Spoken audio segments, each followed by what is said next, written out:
멕시코에는 타라후마라 참 부족이라고 있는데요. 이름이 참 어렵긴 합니다. 이 타라후마라라는 부족은요, 오직 달리기만을 통해서 사슴 사냥을 한다고 합니다. 사슴과 사람이 달리면 누가 더 빠를까요? 이것은 아기들뿐만 아니라 아이들 그리고 노인들한테도 이 얘기도 물어봐도 정답은 하나입니다. 사슴이 더 빠릅니다. 사슴은 평균 시속이 60km라고 합니다. 그리고 60km에서 80km까지 왔다 갔다 하는 반면에 사람은 그 절반에 못 미치는 20km, 30km라고 합니다. 근데 과연 어떻게 이 부족 사람들이 그 사슴을 잡을 수 있느냐? 속도로만 보면은 그 사슴을 절대로 잡을 수가 없습니다. 불가능한 일이죠. 그럼 도대체 어떻게 사냥을 하냐? 사슴이 지칠 때까지, 도저히 못 뛸 때까지, 그 사슴의 발이 닳아 이제는 뛰지 못할 때까지, 나 이제 더 이상 못 가요 라고 주저앉을 때까지 사슴을 쫓아간다고 합니다. 이 타라후마라 부족의 사슴 사냥 방법은 빨리 달리는 데 있지 않고 끝까지 포기하지 않고 달리는 데 있다고 합니다. 우리가 느헤미야의 말씀을 읽고 묵상하면서 아마 이 부족의 생각을 하게 될 것입니다. 끝까지 포기하지 않고 끝까지 달리는, 그리고 이 부족과 같이 살아갔던 느헤미야의 말씀을 보면서 우리가 그와 함께 했던 사람들이 어떠한 끈질긴 방해에도 불구하고, 그리고 오랜 시간 140년이라는 시간 동안 무너져 있던 것을 다시 세우기 위해 재건하는 모습을 우리는 목격을 했습니다. 뿐만 아니라 이 느헤미야가 재건하는 것으로만 끝난 것이 아닙니다. 신앙 회복 운동을 통하여서 더욱더 이 예루살렘이 신앙으로 회복될 수 있도록 도움을 줬습니다. 이 회복의 역사가 지속될 수 있도록 최선을 다해 사역을 12년이라는 시간 동안 성경에서는 했다고 나오고 있습니다. 그런데 이 느헤미야가 이 예루살렘에서 온 지 12년이 되던 해에 다시 원래 있던 페르시아로 돌아가게 됩니다. 왜 돌아가게 되냐면은 2장에 보면은 그 왕과 약속했던 것을 지키기 위한 것입니다. 우리가 삶을 살아가다 보면은 지켜야 될 약속들이 있습니다. 우리가 복음의 사람으로서 한 내뱉은 말은 끝까지 지킬 줄 아는 것도 하나님께서 기뻐하시는 이름을 기억하시길 바랍니다. 그래서 느헤미야 2장 6절에 보면은 그때 왕후도 왕 곁에 앉아 있었더라. 왕이 내게 이르시되 내가 몇 날에 다녀올 길이며 어느 때에 돌아오겠느냐 하고 왕이 나를 보내기를 좋게 여기시기로 내가 기한을 정하고. 하지만 이 느헤미야는 페르시아로 돌아온 지 얼마 되지 않아서 또한 그 페르시아에 있을 때처럼 한 소식을 듣게 됩니다. 무슨 소식이냐? 그렇게 열심히 그 역경 속에서도 재건을 했고 또 오랜 시간 동안 그곳에 머무르면서 신앙 회복을 했는데 예루살렘 백성들이 신앙이 흔들린다고, 그리고 다시 타협을 하고 있다는 소식을 듣게 됩니다. 여러분 같으면, 저 같으면 어땠을까요? 아마 정말 마음이 답답해서 화가 났을 것입니다. 그리고 모세처럼 하나님한테 따졌을 거라고 저는 생각을 해요. 그것은 예루살렘의 백성이 신앙이 흔들리면서 다시 타협하고 있다는 소식이 정말 한 사람에게 그 열정과 힘과 핍박을 견디면서 했던 그 일들을 한순간에 무너뜨리는 일이기 때문입니다. 그리고 또 하나, 그렇게 세운 하나님의 성전이 더럽혀졌다는 소식을 듣게 됩니다. 무려 재건을 하는 데는 52일밖에 안 걸렸지만은 신앙 회복을 시키는데 무려 그 12년이라는 시간 동안 있으면서 최선을 다했습니다. 그런데 돌아온 지 불과 몇 달 만에 다시 무너졌다는 소식, 다시 옛날의 모습으로 돌아갔다는 소식을 들었을 때 느헤미야의 마음은 아마 정말 힘들었을 거라고 생각합니다. 우리도 느헤미야가 겪고 있던 이런 일을 겪을 때가 삶의 속에서 있을 것입니다. 오랜 시간 투자했던 일들이, 열심히 공부했던 것들이 한순간에 무너지고, 열심히 누군가의 관계를 맺어왔는데 그 관계가 끊어지고 무너지는 것을 여러분도 경험했을 거라고 생각합니다. 우리의 가정에서, 또한 직장에서, 학업과 대학 입시를 앞두고 취업을 앞두고, 여러분 또한 큰 예를 보면은 이 코로나 앞에 우리 교회의 모습들을 보면 참 이해가 될 거라고 생각합니다. 불과 100년이라는 시간 동안 우리 한국 교회는 엄청나게 성장했고 부흥을 했습니다. 그렇지만 코로나 때문에 2년, 채 3년도 아니고 2년 약 6개월 동안 한국 교회 성도들의 신앙이 처참하게 드러났고 무너지는 모습을 보게 되었습니다. 여러분, 이럴 때 여러분들은 어떻게 하시겠습니까? 느헤미야는 어떻게 하고 있을까요? 그는 그 페르시아에서 다시 편하게 살 수 있었고 이제는 내 미래를 위해서 그리고 나의 그냥 신앙을 위해서 남을 수 있었지만은 다시 예루살렘으로 돌아가게 됩니다. 이때 성경은 그 느헤미야의 마음이 어땠는지에 대해서는 이야기하지 않고 있어요. 대신 성경은 그가 예루살렘으로 다시 돌아가 다시 백성들에게 말씀을 듣게 했다고 이야기하고 있습니다. 저는 우리 여디디아 청년부가 느헤미야 같은 그리스도인이 되었으면 좋겠습니다. 그래서 제목을 느헤미야 같이라고 이렇게 정하게 되었습니다. 어떤 상황 속에서도 예배를 포기하지 않고 언제든지 주를 위해 또다시 넘어지더라도 주저하지 않고 넘어져 있지 않고 다시 툴툴 털고 일어나 다시 전진해 나가는 말씀의 중심에 서서 하나님이 가장 원하시는 일을 끝까지 이루어내는 저와 여러분들이 되었으면 좋겠습니다. 여러분들이 결단한 기도문에 보면요, 가장 많이 등장한 말이 뭔지 아닙니까? 느헤미야 같이 살게 해달라고, 느헤미야 같이 기도하는 사람이 되게 해달라고, 느헤미야 같이 믿음의 사람이 되게 해달라고 여러분들이 많이 결단을 하고 고백을 하고 살기를 원한다고 적었습니다. 우리는 이 느헤미야 같이 믿음의 사람으로 살아가기를 소망하고 살아가야 합니다. 그렇다면 우리가 살고 있는 이 시대에 느헤미야 같이 하나님이 가장 원하시는 일을 끝까지 이루어내는 복음의 사람, 그리스도인이 되기 위해서 우리가 해야 할 일은 무엇일까요? 오늘 3가지 정도만 우리가 알기 원하는데, 첫 번째는요, 끝까지 말씀으로 승부해야 된다는 것입니다. 느헤미야가 페르시아로 돌아간 후에 이 예루살렘 성전에서 방을 관리하던 목사나, 지금으로 말하면 목사, 전도사, 그리고 그 당시에는 제사장이죠, 엘리야십이라는 제사장이 있었는데, 그가 우리가 잘 알고 있는 그리고 방해했던 그 도비야에게 그 성전 안에 있던 큰 방을 내주게 됩니다. 우리가 상식으로 이해할 수 있을까요? 분명히 그 사람이 어떤 행동을 했는지 잘 알고 있음에도 불구하고 느헤미야가 떠나니까 방을 그 사람에게 내어줍니다.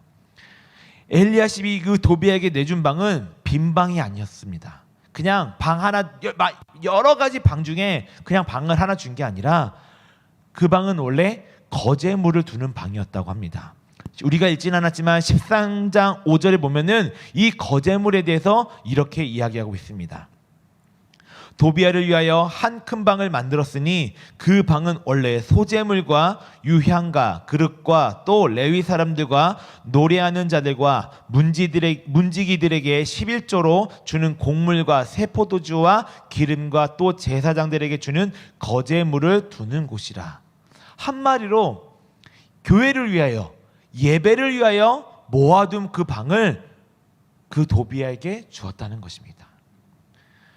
그리고 목사들을 위해, 그 당시 제사장들을 위해, 또한 예배를 준비하는 레위인들을 위해 반드시 필요했던 방인데, 그 방을, 중요한 방을 그 도비야에게 주었다는 것입니다. 다시 한번 우리가 도비야가 어떤 사람인지 기억해 보길 원합니다. 그는 산발락과 게삼의 무리와 모의해서 그 느헤미야와 그 함께했던 사람들을 비웃고 조롱했을 뿐만 아닙니다. 군대를 동원해서 위협까지 했던 그런 사람입니다. 예루살렘 성의 재건을 방해했던 사람이고 하나님의 일을 방해했던 사람입니다. 도비야는 마귀의 역사를 상징하는 인물이기도 합니다. 마귀는 도비야같이 좀처럼 포기를 모릅니다. 우리가 끝까지 신앙생활을 하는데 우리가 죽는 그 순간까지, 하나님 앞에 서는 그 순간까지 마귀는요, 평생을 옆에서 우리와 싸우려고 하고 있습니다.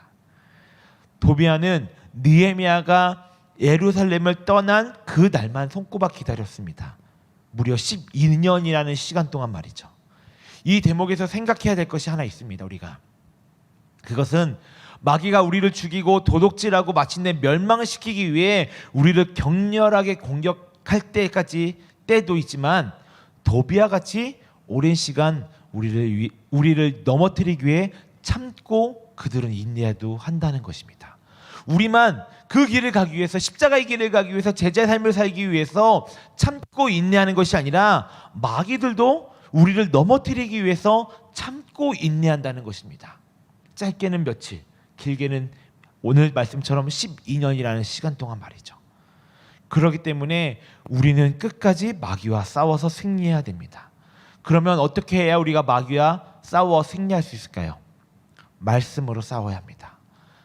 우리가 잘 알고 있어야 됩니다. 우리가 근데 이 말씀을 알면서도 말씀을 듣지 않고 말씀을 읽지 않는다는 것이 우리 신앙인의 모습이라는 것입니다. 예루살렘으로 돌아온 느헤미야가 가장 먼저 한 일은 백성들을 다시 한번 모아서 하나님의 말씀을 듣게 했던 것입니다. 하나님의 말씀을 들을 때 어떤 일이 일어나신지 아십니까? 그들이 분리했다고 성경은 말해주고 있습니다. 느헤미야 13장 3절에 백성이 이 율법을 듣고 곧 섞인 무리를 이스라엘 가운데서 모두 분리하였느니라. 하나님의 말씀은 우리의 신앙 가운데, 우리의 인생 가운데 원심 분리기 같은 역할을 합니다. 이 원심 분리기의 기능이 무엇일까요? 분리하는 것입니다. 본문은 이스라엘 백성으로부터 섞인 무리를 분리해냈다고 합니다. 하나님의 말씀 앞에 서 보시길 바랍니다. 하나님의 말씀을 들을 때 참된 것과 거짓된 것이 보이기 시작하고 그것을 내 삶에서 결단하고 분리하게 됩니다. 하나님이 기뻐하시는 것, 하나님이 기뻐하시지 않는 것. 하나님의 말씀을 들을 때 우리의 신앙에 옳고 그른 것이 분명하게 분리가 됩니다. 그리고 하나님의 말씀을 듣게 되고 그것을 결단하게 될 때 하나님의 일과 마귀의 일이 내 눈앞에 보이기 시작하고 분리하게 됩니다. 제가 하나님을 처음 만났을 때 집에 가장 먼저 돌아왔을 때 했던 게 무엇인지 아십니까?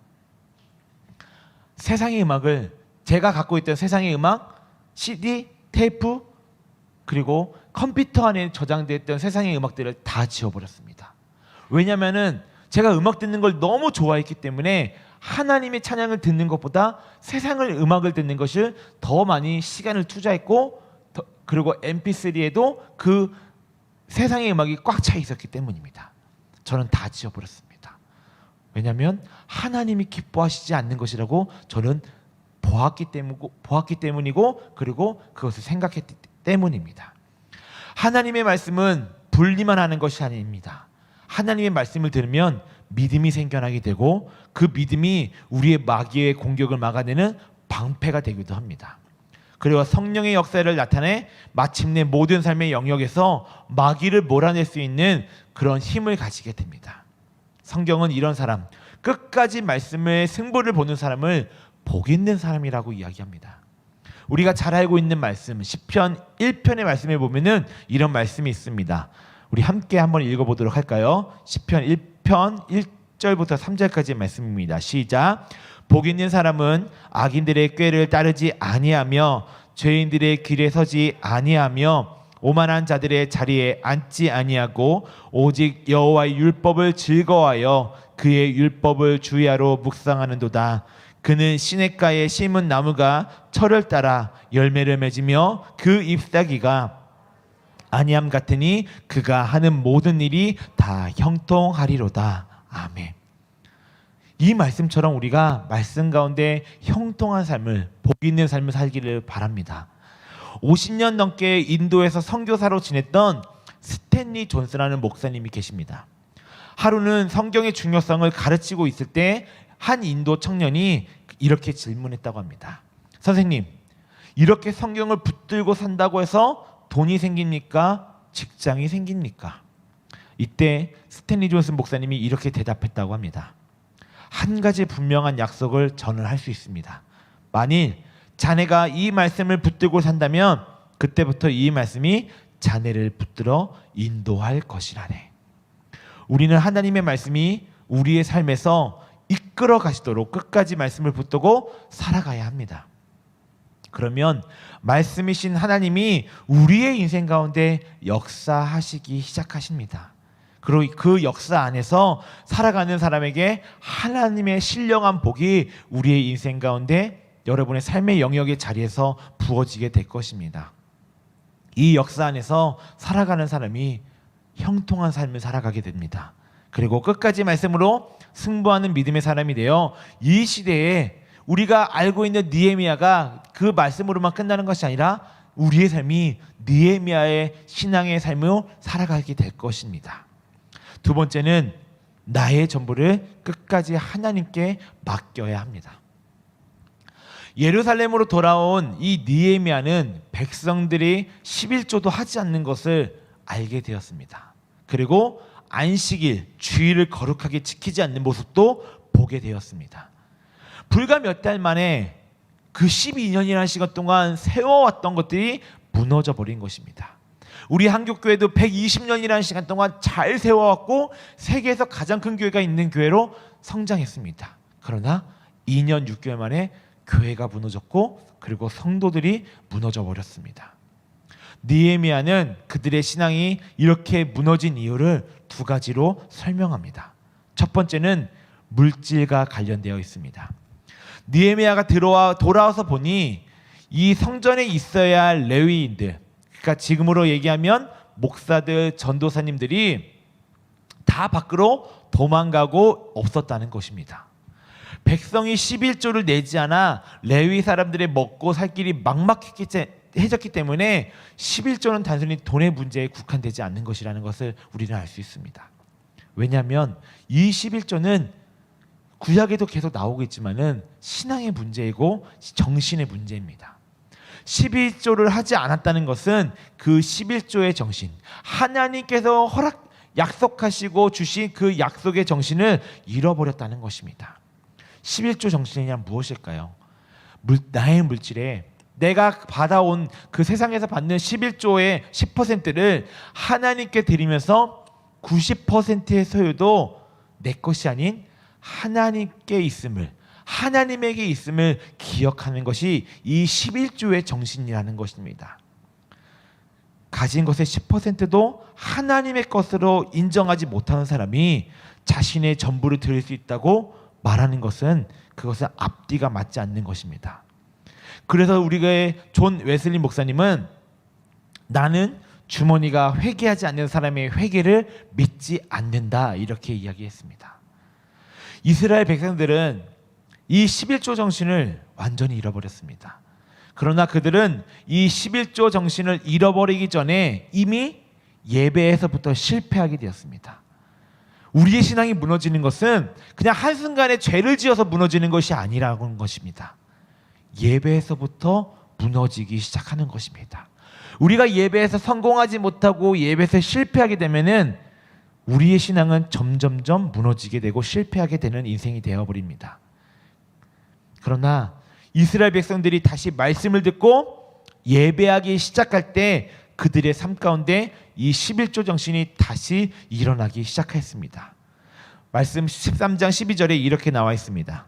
이에 온 유다가 곡식과 새 포도주와 기름의 11조를 가져다가 곡간에 드림으로 11조의 회복은 예배 회복이고 하나님의 주권의 회복이기도 합니다.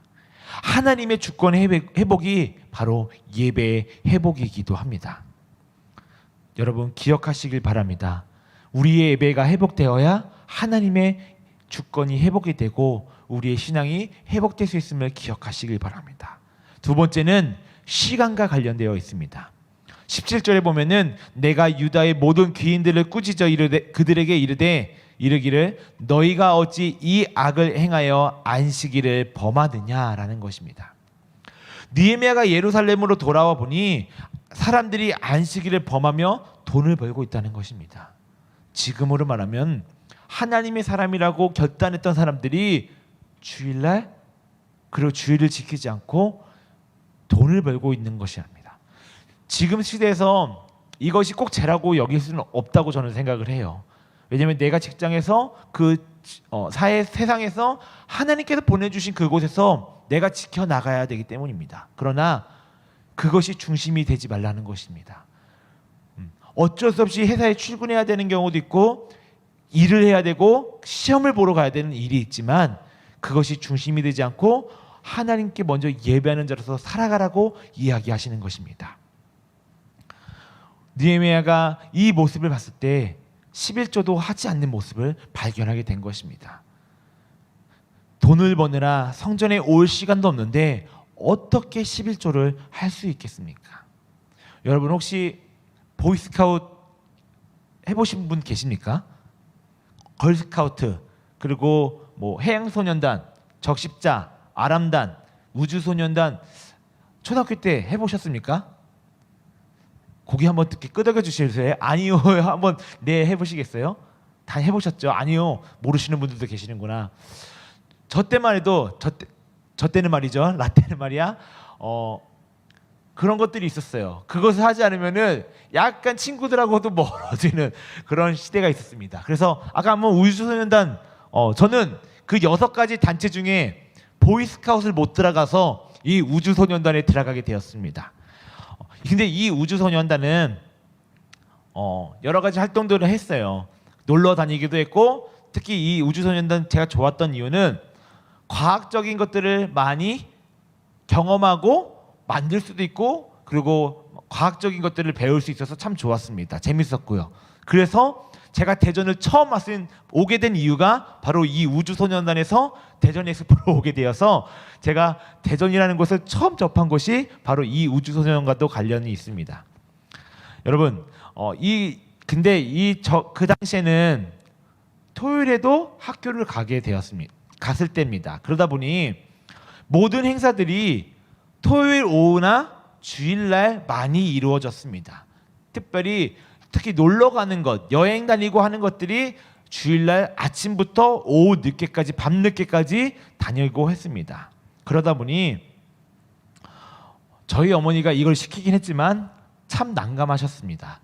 이 아이의 신앙을 잘 성장시켜야 되는데 주일마다 어디 간다고 하니 참 어려웠습니다. 안 보내자니 제가 엄청 울고불고 난리치고 뻔할 거고 그리고 또 엄마와 내 아들이 싸우게 될 것 같으니까는 보내기는 하시는데 예배를 지키기 위해서 하신 행동이 있습니다. 바로 9시, 11시에 예배가 가기 어려우니까는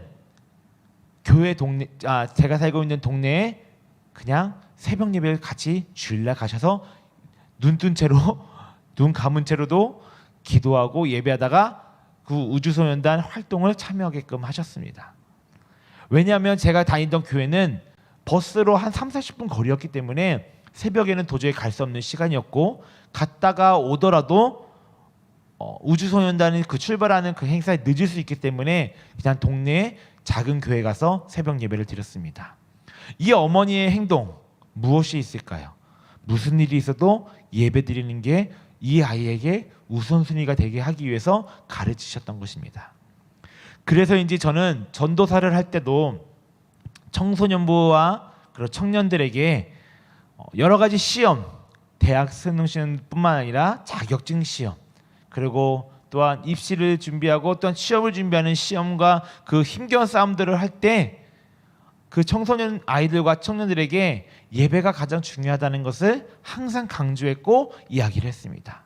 그래서 교회 7시 예배나 아니면은 새벽 예배가 있었거든요. 주일에도 주일 새벽 예배에 올 수 있도록 참여할 수 있도록 항상 권면했습니다. 그래서 그 아이가 새벽 예배를 온다고 하면은 평소에는 그 주일 새벽에는 너무 피곤하기 때문에 제가 못 오더라도 그날은 와서 그 아이와 함께 예배드리고 그 아이를 축복해주고 그렇게 그리고 맛있는 편의점에서 음료랑 빵을 사다 줘서 먹이고 이렇게 보냈던 적이 있습니다. 여러분 먼저 예배하는 그리스도인으로 우리가 나아가길 바랍니다. 우리의 인생 가운데 가장 무엇이 중요한지 우선순위를 정해보셨으면 좋겠습니다. 그것이 예배가 되기를 주님의 이름으로 부탁을 드립니다.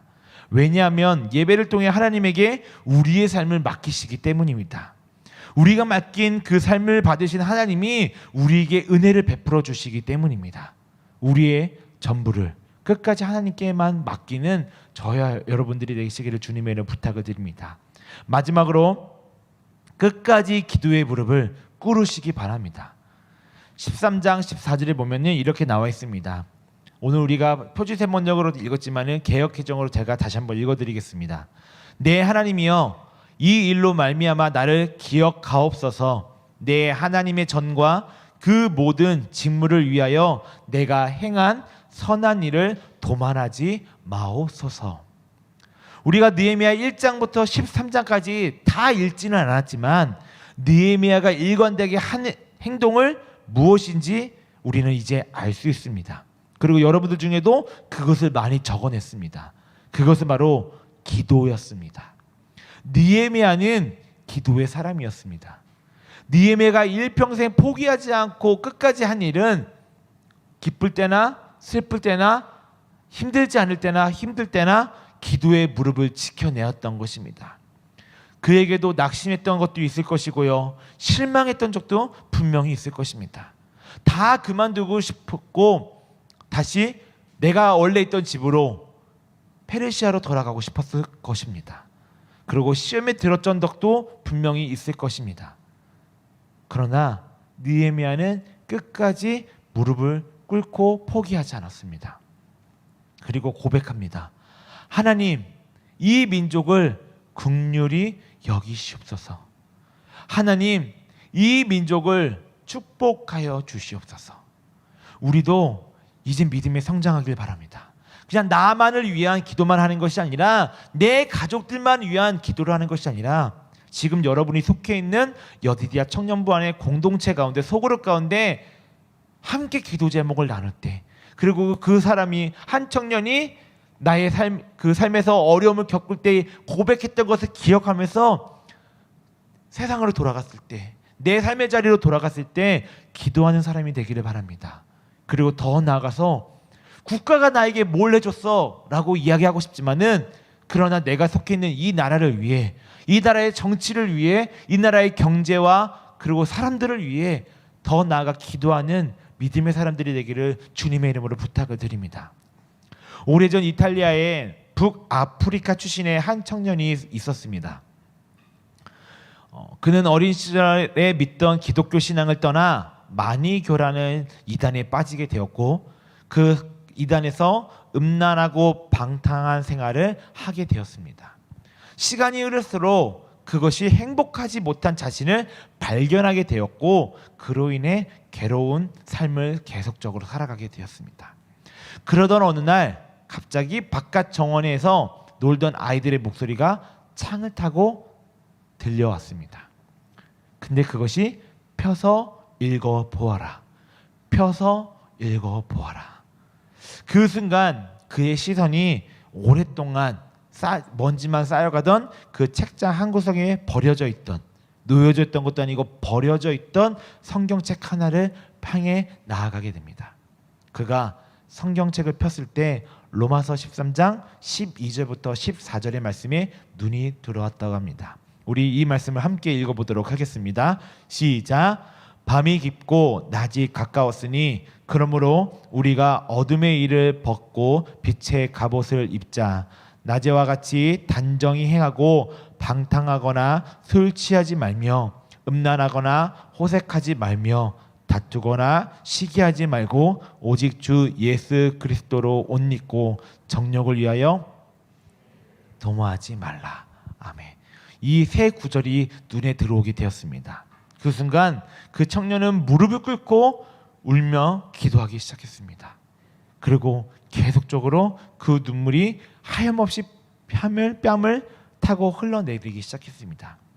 말씀이신 하나님이 그의 삶 가운데 우연하게 온 것이 아니라 하나님의 그 인도하심이, 계획하심이 임했을 때 그를 만나 주셨습니다. 그날 밤 이 청년은 자신에게 찾아온 그 말씀과 그 만나 주신 주님에게 이 어두움의 세상과 결별하겠다고 세 가지의 약속을 하게 되고 결단하게 됩니다. 첫 번째는 거룩한 말씀을 붙들자. 두 번째는 세상과 구별된 삶을 살자. 세 번째 결단, 기도의 무릎을 꿇자. 이 세 가지였습니다.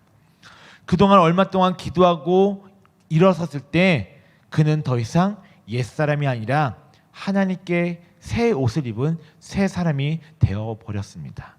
그는 자신의 모든 삶에서 주님에게 드리기 시작했고 매일의 삶 가운데 기도로 시작하고 기도로 하루를 마치기 시작했습니다.